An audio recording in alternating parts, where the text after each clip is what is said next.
اور اب کیا ہوتا ہے کہ اس کے بھائی، لکھا ہے کہ داؤد کے بھائی سما کا بیٹا یونادب امنون کا دوست تھا،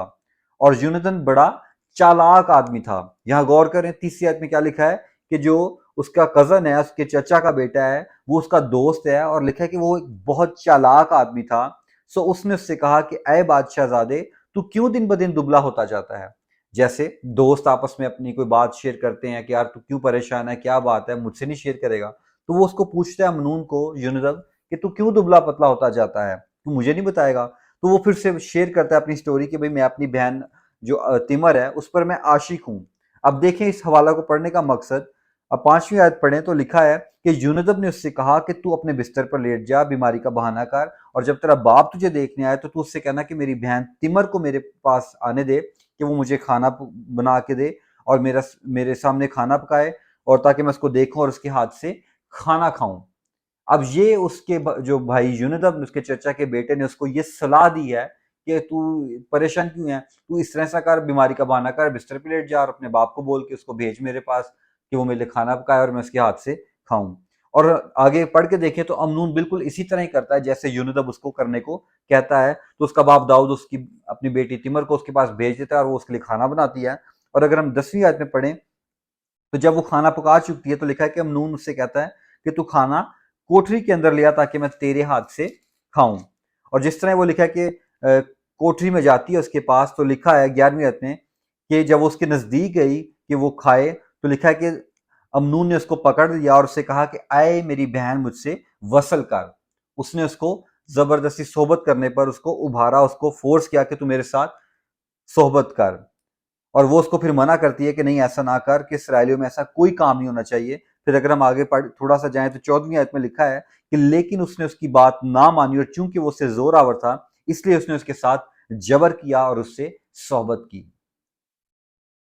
تو کیا ہوا ہے، کیونکہ وہ ایک مرد تھا، اس سے زور آور تھا، طاقتور تھا، اس نے اس کو جبرن پکڑا اور اس کے ساتھ لکھا ہے کہ صحبت کی۔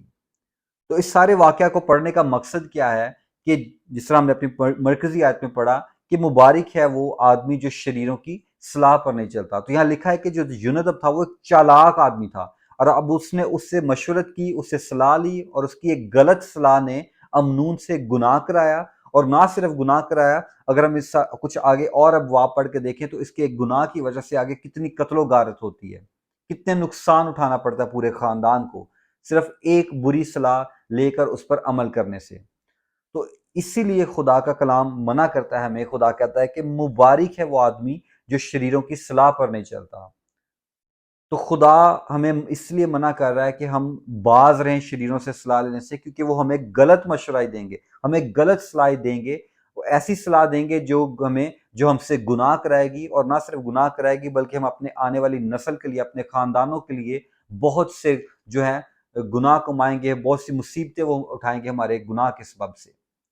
تو اس کا مطلب ہے کہ اگر ہم کسی بھی دکھ میں ہیں، پریشانی میں ہیں، مشکل میں ہیں، تو سب سے پہلے ہی ہمیں خدا کے پاس جانا چاہیے، اور خدا کے بعد ہمیں خدا کے لوگوں کے پاس جانا چاہیے اپنی مشکلات کو، اپنی پریشانیوں کو لے کے۔ ہمیں ہر کسی کے ساتھ اپنے دکھ سنانے کی ضرورت نہیں ہے، ہر ایک کے ساتھ اپنی پریشانی کو بانٹنے کی ضرورت نہیں ہے،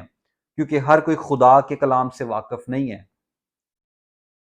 جب ہم شریروں کے پاس جائیں گے تو وہ ہمیں غلط صلاح دیں گے، لیکن اگر ہم خدا کے پاس یا خدا کے لوگوں کے پاس جائیں گے تو وہ ہمیں خدا کے کلام سے مشورہ دیں گے، وہ خدا کے کلام سے ہمیں تسلی دیں گے۔ اگر یونادب خدا سے واقفیت رکھتا، وہ خدا کے ساتھ چلتا ہوتا، تو وہ اس کی سرزنش کرتا، اس کو کہتا کہ تجھے شرم آنی چاہیے کہ تو اپنی بہن کے بارے میں اس طرح سوچ رہا ہے، وہ اس کے لیے ہو سکتا دعا کرتا، اس کو اس مشکل سے نکالتا۔ لیکن لکھا ہے کہ وہ ایک چالاک آدمی تھا، اور اس نے اس کو ایک غلط صلاح دی، غلط مشورہ دیا، جس کے سبب اس نے گناہ کیا، اور اس کی وجہ سے آگے اس کے پورے خاندان میں کتنی قتل و غارت ہوئی، اس کو کتنا نقصان اٹھانا پڑا اس کی ایک صلاح ماننے کی وجہ سے۔ تو آج جس بات پر ہم غور کر رہے ہیں وہ ہے لفظ شریر، کہ شریر کون ہے؟ وہ شخص جو خدا کو جانتا نہیں، اس کی تعلیم سے، اس کے حکموں سے، اس کے کلام سے نا واقف ہے، وہ شریر ہے، کیونکہ وہ ہر قسم کا گناہ کرتا ہے، بدی کرتا ہے، اور وہ کبھی نہیں چاہے گا کہ کوئی دوسرا شخص بھی جو ہے وہ کام نہ کرے۔ اس لیے خدا کا کلام ہمیں یہاں سختی سے منع کر رہا ہے، اور خدا ان لوگوں کو مبارک کہہ رہا ہے جو ان کی صلاح پر نہیں چلتا۔ وہ مبارک کیوں ہیں؟ کہ جب وہ ان کی صلاح پر نہیں چلیں گے تو وہ ہر قسم کے گناہ سے بچے رہیں گے۔ تو آئیں آج ہم بھی اپنی زندگیوں پہ غور کریں کہ ہم بھی اپنی ساری پریشانیاں، دکھ، اپنے سارے مسائل ہر ایک کے ساتھ شیئر کر دیتے ہیں۔ ان میں سے کون ایسے لوگ ہیں جو خدا کے ساتھ ہیں اور کون ایسے لوگ ہیں جو شریر ہیں؟ ہمیں اپنی مشکلات، اپنی پریشانیاں خدا کے سامنے لے کے جانی ہے، اور خدا کے لوگوں کے پاس جو ہمیں خدا کے کلام سے مشورہ دیں، خدا کے کلام سے صلاح دیں، نہ کہ کوئی ایسی شیطانی صلاح دیں، کوئی ایسی بری صلاح دیں جو ہم سے کوئی ایسا گناہ کرائے جس کے سبب سے ہمیں بہت بڑی مصیبت اٹھانی پڑے۔ تو خدا کا کلام ہمیں منع کرتا ہے شریروں کی صلاح پر چلنے سے، شریر بننا تو دور بلکہ ان کی صلاح پر چلنے سے بھی منع کرتا ہے۔ تو خدا کا کلام اتنا مبارک ہے، اس لیے اسے پڑھنا ضروری ہے، کیونکہ جب ہم اسے پڑھتے ہیں تو ہمیں پتہ چلتا ہے کہ اس میں جو باتیں لکھی گئی ہیں وہ ہمارے فائدے کے لیے ہیں۔ تو خداوند کے آج کے پاک کلام کے وسیلہ سے خداوند ہمیں توفیق دے کہ ہم ہر قسم کے شریروں سے باز رہیں، ان کے ساتھ نہ اٹھیں، نہ بیٹھیں، نہ ان کی راہ پر چلیں، بلکہ جس طرح امثال کی کتابیں پڑھا کہ ان سے ہم آگے بڑھ جائیں، کیونکہ وہ جب تک برائی نہیں کر لیتے ان کو نیند نہیں آتی، اور مبارک ہیں وہ لوگ جو شریروں کی صلاح پر نہیں چلتے۔ خداوند آج کے پاک کلام کے وسیلہ سے ہم سب کو بڑی برکت دے۔